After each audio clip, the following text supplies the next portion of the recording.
Analyse de la pleine lune du 8 décembre 2022 à 5h08, heure de Paris. Bonjour à tous. Aujourd'hui, nous allons aborder l'analyse du thème de la pleine lune dans l'axe Gémeaux-Sagittaire. Alors, comme vous le savez, une pleine lune est un moment d'apogée puisqu'il symbolise l'instant où les deux luminaires qui étaient conjoints lors de la nouvelle lune se font face. La dernière en date en Sagittaire nous invitait à nous projeter en avant avec davantage de légèreté et d'optimisme. Alors, tout n'était pas entièrement fluide, puisque Mars, au carré croissant de Neptune et Jupiter, nous demandait de faire preuve de lucidité pour ne pas tomber dans certains pièges. Pour cette pleine lune, l'aspect est toujours opérant. Alors, Jupiter s'est détaché, mais Neptune est toujours très présent. Et ici, la pleine lune est conjointe précisément sur le même degré que Mars, qui par la force des choses s'oppose au Soleil.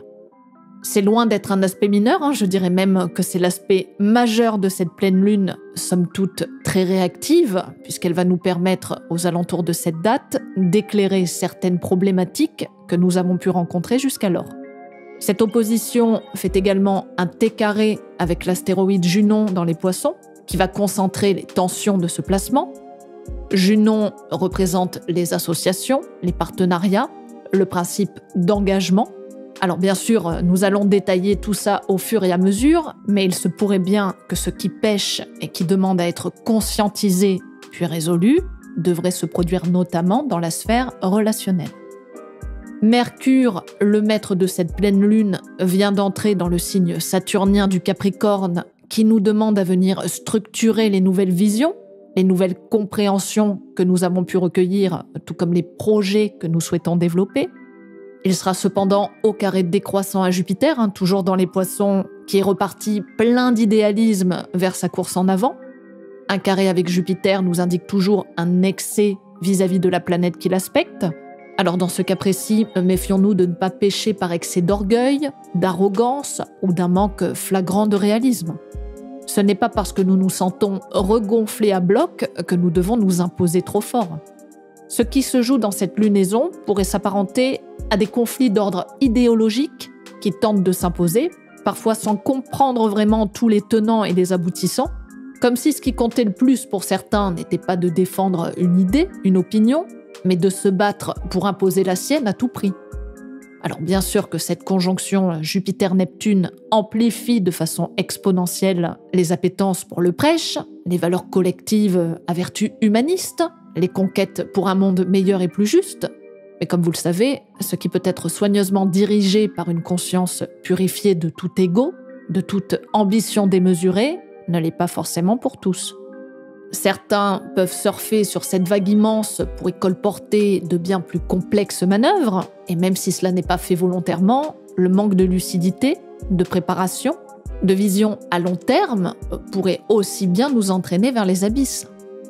La période est ambivalente parce qu'elle nous demande, malgré cet élan collectif à passer à autre chose, de faire preuve de patience et de méticulosité.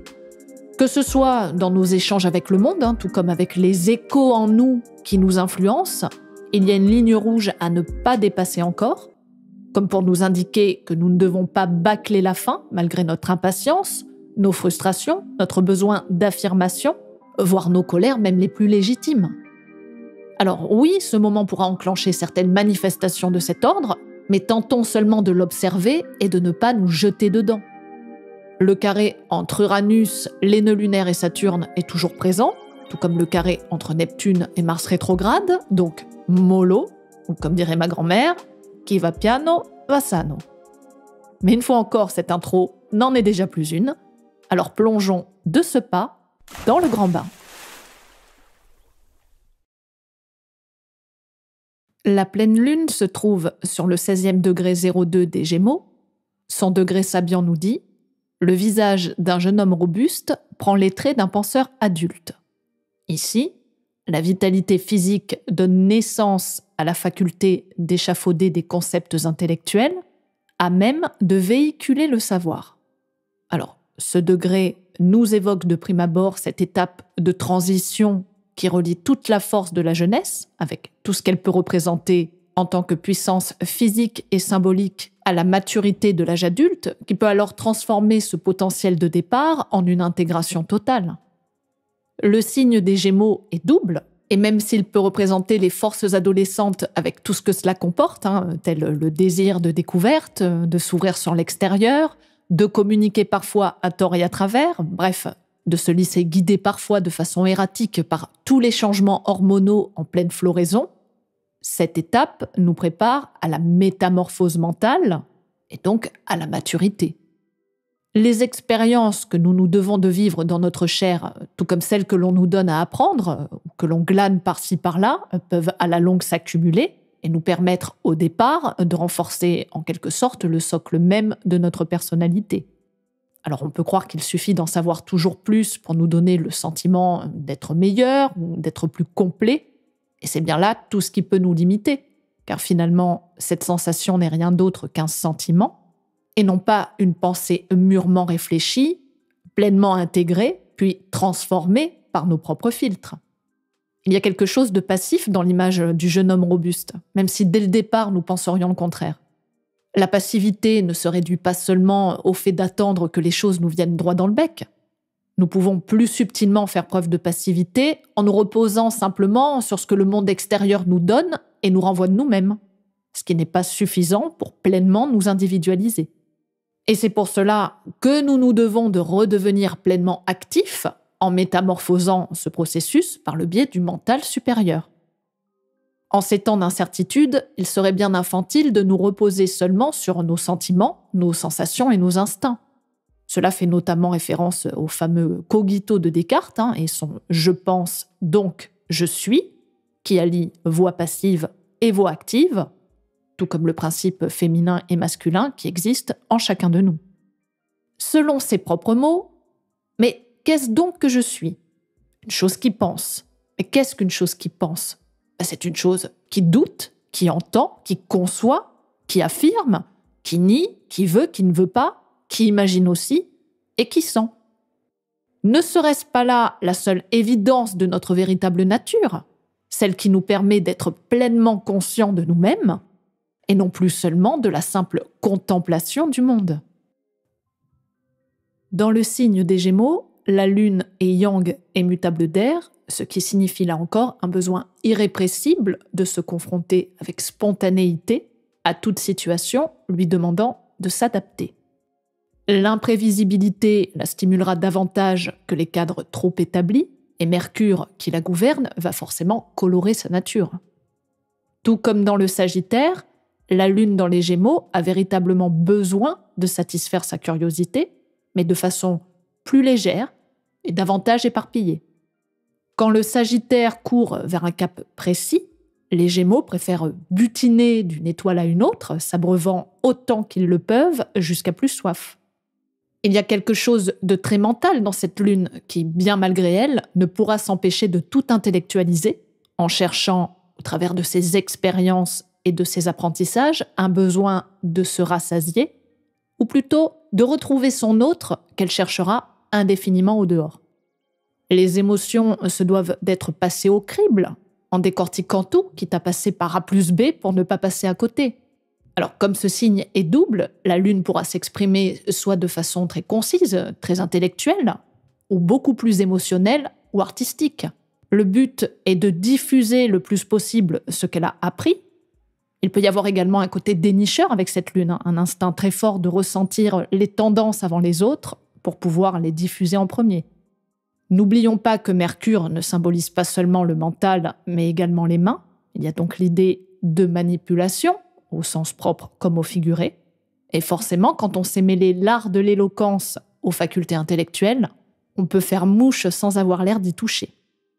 Ce que nous devons garder en tête avec cette pleine lune dans ce signe, c'est que d'une façon ou d'une autre, les échanges risquent de fuser, les débats de s'accentuer, et la mauvaise foi, parfois, d'en découler. À ce moment précis, la Lune s'accouple avec Mars, ce qui pourra réveiller toute l'agressivité et la frustration que la planète rouge peut renfermer depuis sa rétrogradation. L'association entre ces deux-là est toujours à prendre avec beaucoup de pincettes, car coexistent certains antagonismes pas toujours faciles à gérer, notamment quand il s'agit d'une conjonction, d'un carré ou d'une opposition. Mars, le combattant, est comme titillé par des élans émotionnels pas toujours faciles à gérer, d'autant plus quand il se sent restreint. Lui, qui par nature doit fendre le monde en deux, imaginez quelle doit être sa difficulté d'accepter pour un temps donné de rentrer le glaive dans le fourreau, ou dirons-nous ici, de tourner 7 fois sa langue dans sa bouche avant de l'ouvrir. On peut maintenir la cocotte un certain laps de temps jusqu'à ce qu'elle n'explose. Les Gémeaux, qui est un signe yang, a par principe tendance à l'extériorisation. Nous devrons donc être très prudents, que ce soit vis-à-vis de nous comme des autres. Alors bien sûr, si vous avez une planète, un angle ou tout autre point autour du 17e degré des signes mutables, donc Gémeaux, Sagittaire, Vierge ou Poisson, vous risquez plus que les autres d'y être exposés.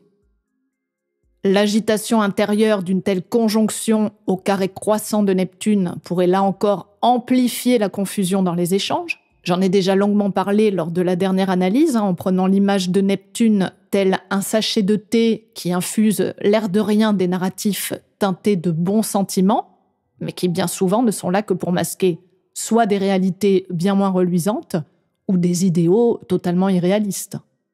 Les tentatives d'influence sont exacerbées en ce moment et les discussions ne mènent à rien d'autre qu'à des combats stériles qui creusent davantage le fossé entre ceux qui prétendent incarner une certaine légitimité dans leurs propos et les autres qui ne sont rien d'autre que des séditieux, voire des sombres fous. La mauvaise foi se couvre derrière une logorrhée souvent péremptoire et la vérité, où qu'elle soit, est noyée par la croyance au détriment des faits. N'oublions jamais que la connaissance, d'où qu'elle provienne, est fragile, car elle peut reposer sur des croyances, des opinions, des ressentis ou des jugements de valeur. Je pense notamment au débat qui se joue en ce moment même vis-à-vis de la réintégration des soignants, tout comme des pompiers non vaccinés. Les faits nous prouvent l'absurdité de conserver une telle atteinte aux libertés de ces gens, c'est maintenant quelque chose de clairement établi, mais l'idéologie hygiéniste et scientiste actuelle est dans l'incapacité de se remettre en question. Alors, on pourrait s'interroger sur les raisons d'un tel acharnement. Est-il si difficile d'accepter ces erreurs ? À moins que tout ceci masque les incohérences d'un gouvernement soumis à des injonctions venant de sources extérieures. Tout est envisageable et je ne suis pas ici pour supputer quoi que ce soit, même si parfois ça me démange, c'est vrai. Je prenais cet exemple car en plus d'être d'actualité, il symbolise tout à fait le marasme idéologique de la pensée unique dans lequel nous baignons tous. Dans cette carte, l'opposition Soli-lunaire-Mars se trouve dans l'axe 2-8, qui est l'axe des possessions, mais pas seulement d'ordre matériel, et qui résonne totalement avec l'énergie des nœuds lunaires dans l'axe Taureau-Scorpion, qui nous challenge depuis janvier dernier, et d'autant plus durant les dernières éclipses. Le couple Lune-Mars en maison 8 représente le peuple frustré, dans une colère étouffée face aux crises successives et multiples des pouvoirs politiques, monétaires ou à caractère sexuel. On peut ressentir une incompréhension face au déferlement de toutes ces nouvelles qui finalement semblent faire le buzz quelques heures, quelques jours, puis disparaître totalement des radars, sans que rien ne se produise de très concret par la suite. Et c'est ça qui peut nous rendre dingues et faire péter les plombs. Car nous pouvons ressentir un immense sentiment d'injustice face à l'impunité d'un si petit nombre d'individus. Quand nous ne pouvons rien faire individuellement face à de telles vagues, que peut-il nous rester ? À quoi bon s'agiter, se rendre malade ou devenir soi-même violent face à la violence ? Ne l'alimentons-nous pas nous-mêmes par cette posture ? Les dernières éclipses nous demandaient de lâcher prise et de nous préparer face à l'anéantissement de certaines structures obsolètes, et notamment celles qui, de façon souterraine, nous gouvernent. Il était d'ailleurs question de retrouver son autonomie en tuant symboliquement le père. Tous ces échos n'en sont que les derniers soubresauts. Vous savez bien que quand on n'a plus rien à perdre, on peut être capable du pire, surtout quand il s'agit de perdre son pouvoir. Et c'est ce qui se passe en ce moment même et qui nous donne le sentiment que beaucoup sont en roue libre.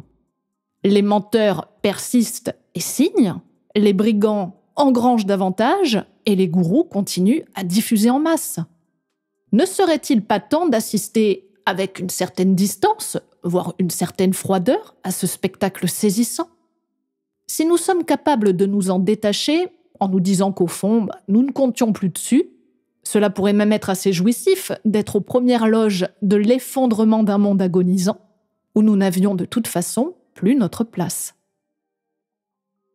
Chiron, dans le Bélier, continue à nous aider de façon fluide avec son sextile, et d'autant plus durant cette pleine lune, puisqu'il maîtrise par là même Mars.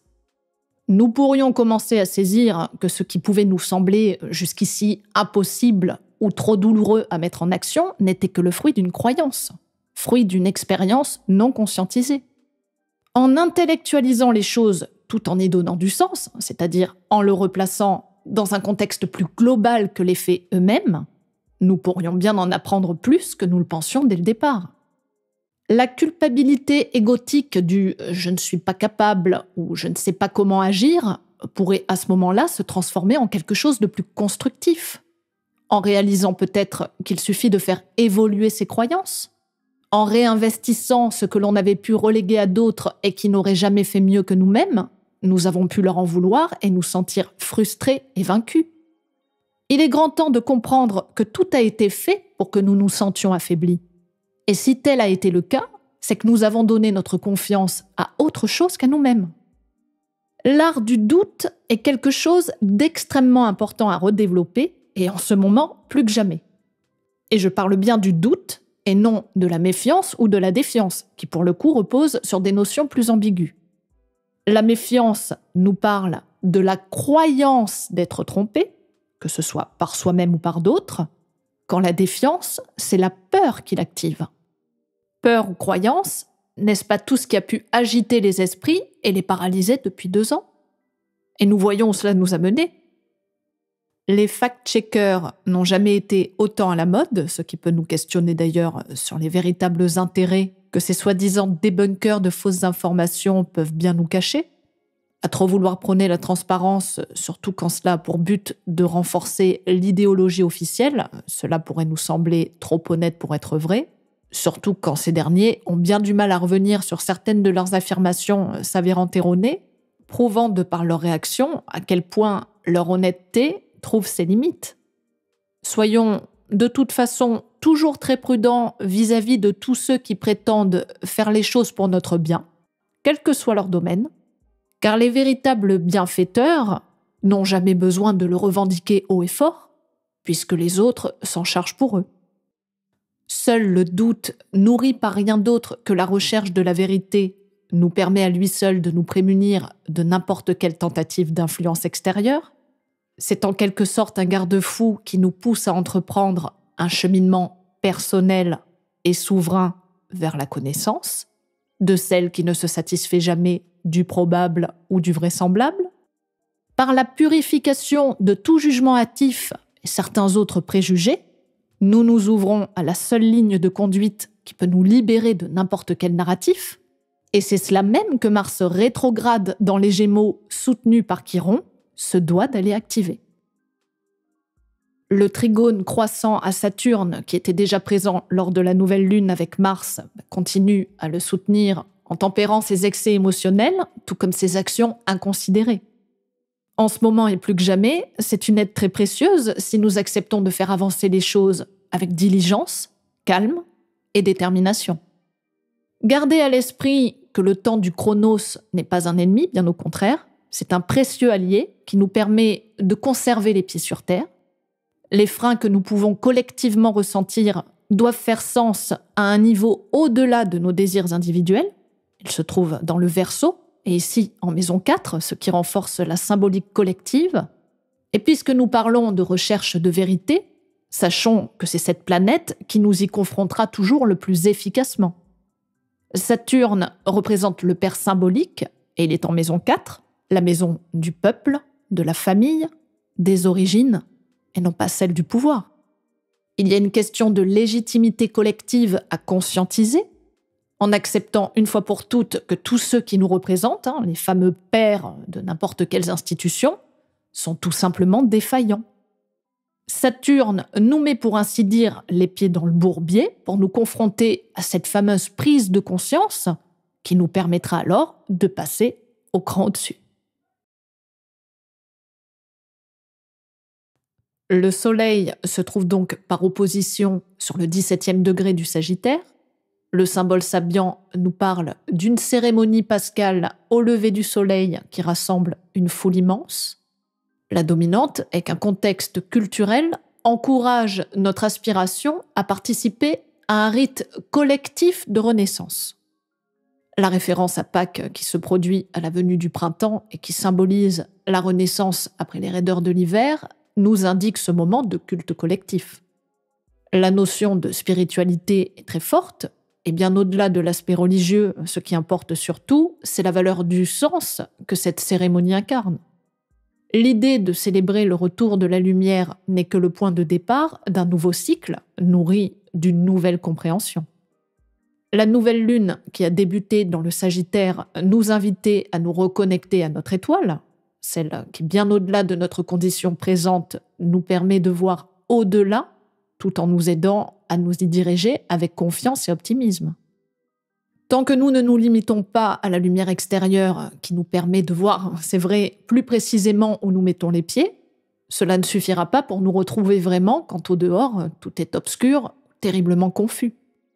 La véritable lumière se doit d'être allumée en nous, au-delà du contexte dans lequel nous baignons, et qui peut nous réunir autant culturellement que collectivement. Ce degré me fait forcément penser à la préparation des fêtes de Noël, qui n'a plus grand-chose à voir avec l'aspect religieux, ni même spirituel de ses origines. Pour la plupart d'entre nous, ces fêtes de fin d'année sont surtout le moment de se retrouver en famille, entre amis, mais c'est également devenu un événement économique extrêmement juteux. Combien d'entre nous spiritualisent réellement ce passage, qui lui aussi signe le départ du retour vers la lumière? Alors je ne parle pas de l'aspect religieux qui ne concerne qu'une partie de la population, car avant tout, ce moment devrait toucher n'importe qui puisqu'il se produit autour de l'équinoxe d'hiver. N'avons-nous pas collectivement perdu le sens de cette période, de cette préparation à la renaissance d'un nouveau cycle?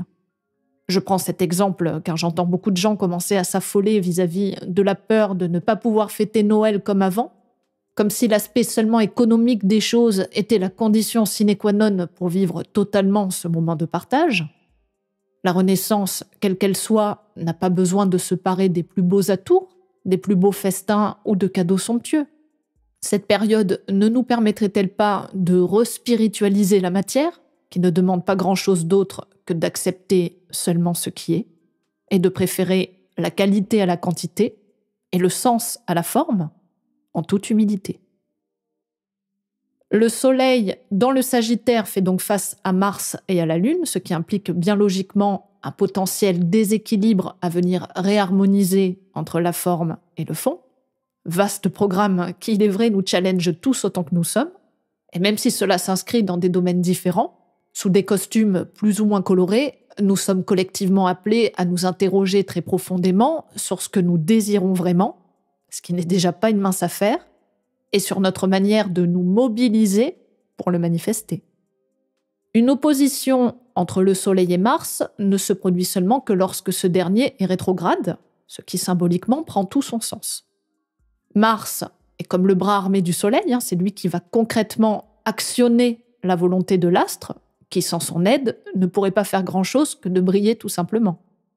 Cette phase d'opposition est le moment où le désir et l'action se font face, comme pour nous inviter à nous re-questionner sur leur collaboration.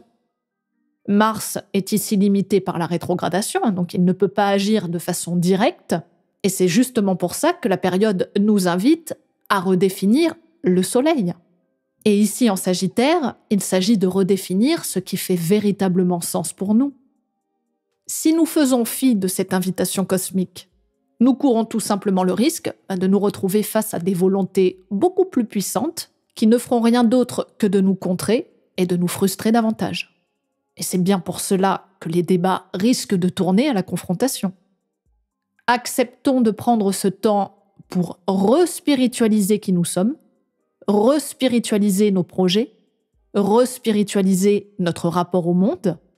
Ce n'est qu'un passage après tout, mais qui a toute son importance pour la suite, alors ce serait bien dommage de ne pas en profiter. Regardons ce que ce T carré avec l'astéroïde Junon en apex pourrait bien nous évoquer. Alors, comme je vous l'ai dit en introduction, Junon nous parle de nos engagements, et pas forcément d'ordre sentimental, même si cette dernière, qui symbolise Héra dans la mythologie, la sœur de Zeus, alias Jupiter, avec qui elle est mariée et qui, malgré ses nombreuses infidélités, ne l'a jamais trahi. Jalouse et possessive, cette dernière prône la fidélité et le rang qu'elle tient par-dessus tout. Dans les poissons, Junon a tendance à fusionner avec l'autre, quitte à ne plus trop savoir où se situent les limites.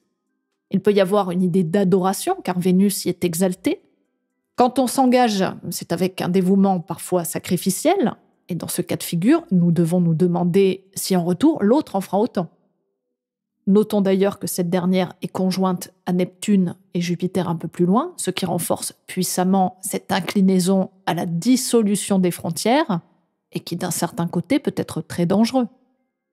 Il y a une différence à faire entre la confiance que l'on donne à l'autre et la naïveté de cour de récré, car tout le monde n'est pas fait du même bois, et certains savent très bien flairer le bon filon.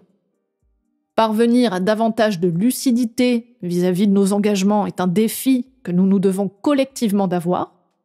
N'aurions-nous pas tendance, au moins dans un domaine de notre vie, à nous bercer d'illusions vis-à-vis de ceux avec qui nous collaborons ? Parfois, même inconsciemment, nous préférons voir l'autre tel que nous souhaiterions qu'il soit, plutôt que ce qu'il n'est réellement, car la réalité peut nous faire tomber de notre si beau nuage, surtout quand les temps nous semblent bien incertains, mais c'est quelque chose que nous ne devons pas zapper.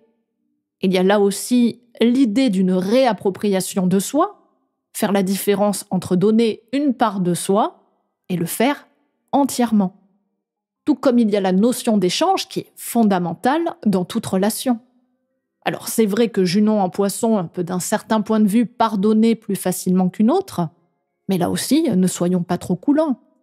Le pardon est une très bonne chose, mais cela ne doit pas supplanter certaines discussions qui, de prime abord, nous permettraient de nous frotter à la vérité de ce que l'autre a à nous dire, plutôt qu'à la croyance que tout ira pour le mieux s'il suffit de continuer, voire de passer l'éponge, ou pire, de faire comme si rien ne s'était passé. Ici, Junon concentre sur elle tous les points de tension puisqu'elle se prend un carré avec la Lune et Mars, et de l'autre un carré avec le Soleil. C'est bien pour ça que son rôle est loin d'être mineur, même si ce n'est qu'un astéroïde. Sa faculté de conciliation, d'ouverture et de pardon, justement canalisée, pourrait nous permettre de pacifier les oppositions sans les diluer toutefois, en permettant de faire ressortir ce qui peut nous rapprocher plutôt que ce qui nous sépare. Entre la forme et le fond, le désir et l'action, Junon devrait relier les meilleures collaborations, les plus constructives, ce qui signifie entre autres d'accepter les autres avec toutes leurs spécificités, même si certaines nous dérangent ou re-questionnent parfois franchement nos idéaux. Nous pouvons sentir tout autour de nous à quel point il peut être difficile maintenant de pouvoir oser sa différence sans courir le risque d'être pris pour cible. Un peu comme si nous devions collectivement tous nous soumettre à l'uniformisation sans réelle distinction ni véritable contour. Et pourtant, si nous acceptons de faire évoluer nos croyances, nous pourrions nous apercevoir que ce qui nous semblait un mur infranchissable n'était fait qu'en carton-pâte. Chacun à notre mesure, nous devrions faire preuve de beaucoup de lucidité et d'humilité. Ce que nous pensions si juste aujourd'hui peut s'écrouler comme un château de cartes demain, et c'est OK. Si nous acceptions qu'une partie de ce que nous pensons est autre chose que nous-mêmes, que nous pouvons parfois être influencés sans même nous en rendre compte, nous pourrions faire preuve de beaucoup plus de détachement, de compassion et d'une vision beaucoup plus large de ce grand théâtre qu'est la vie. Une fois encore, il nous est demandé d'aller sonder d'abord en soi ce que nous reprochons au monde extérieur, qui n'est rien d'autre que la projection de ce qui à l'intérieur n'a pas été conscientisé et résolu. Alors, quelques mots pour finir sur Mercure, qui est entré dans le signe du Capricorne depuis le 6 décembre et qui, par la force des choses, prend toute son importance dans cette pleine lune, puisqu'il a la maîtrise de Mars conjoint à la Lune, au trigone croissant à Saturne. Cette configuration pourrait bien sûr nous permettre une certaine structuration mentale et davantage de rigueur intellectuelle, ce qui, dans ce contexte neptunien, n'est pas un mal pour tenter d'y voir plus clair. En revanche, nous ne pouvons pas omettre une tendance au conservatisme et une difficulté à faire bouger ses plans. Dans ce signe, Mercure peut faire preuve d'une grande rigidité et d'une froideur dans ses échanges.